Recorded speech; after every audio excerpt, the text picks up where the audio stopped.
ये जो बातें करी जा रही है ना आरएसएस की, कि इंद्रेश कुमार ने ये बोल दिया, पहले मोहन भागवत जी ने बोल दिया, ये बातें कोई महत्व नहीं रखती।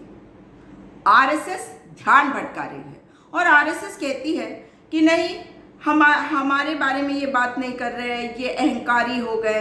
ये सब नाटकबाजी है आपका ध्यान भटकाने के लिए।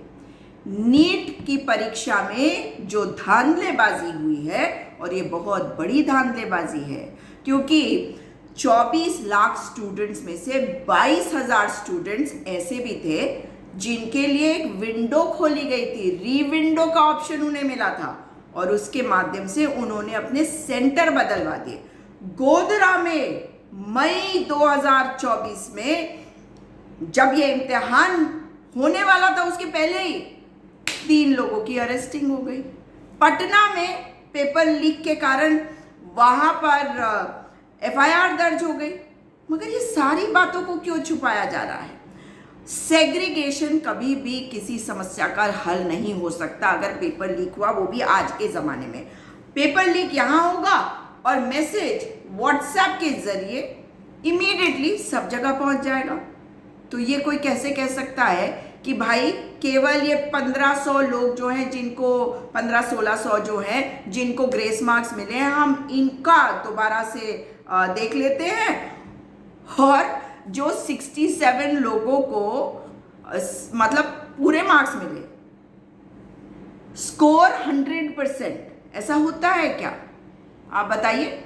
उनके बारे में बात नहीं करेंगे, कहेंगे कि नहीं, जो 17 जो हैं जिनको बिना ग्रेस मार्क्स के मिले, जो 44 हैं उन्हें ग्रेस मार्क्स से मिले, तो हम उनके कैंसिल कर देंगे। अरे तो 17 टॉपर कहाँ से हो गए? जब आज तक नहीं हुए तो अब कैसे हो गए? धर्मेंद्र प्रधान जी, भाई एक स्मृति ईरानी जी बनी, फिर निशंक जी बने, वो तो ऐसे एजुकेशन मिनिस्टर बने कि उस समय वो किताबें लिख रहे थे, हैं, और अब आ गए ये धर्मेंद्र प्रधान जी।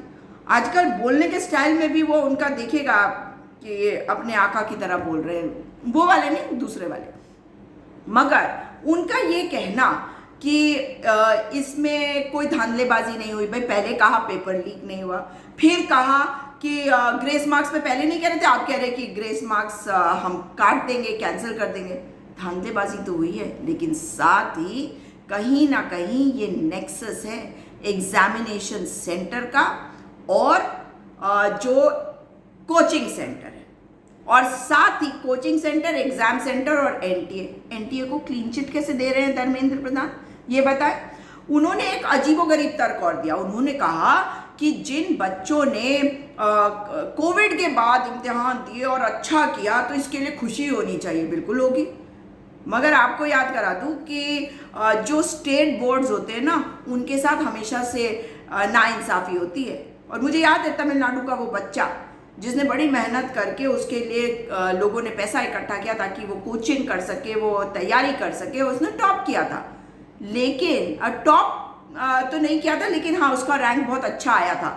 लेकिन सच्चाई ये है कि अगर इतने सारे टॉपर्स हैं, 44 हटा दीजिए, 17 हैं, पिछले कितने सालों से 2-3 मैक्सिमम गए, ये 17 कहाँ से आ गए? और धर्मेंद्र प्रधान कह रहे हैं कि आपको तो बुरा लग रहा है कि भाई गरीब बच्चे जो है वो अच्छा कर रहे हैं। मतलब गरीब बच्चों से पैसा लेके अच्छा करवाया गया क्या?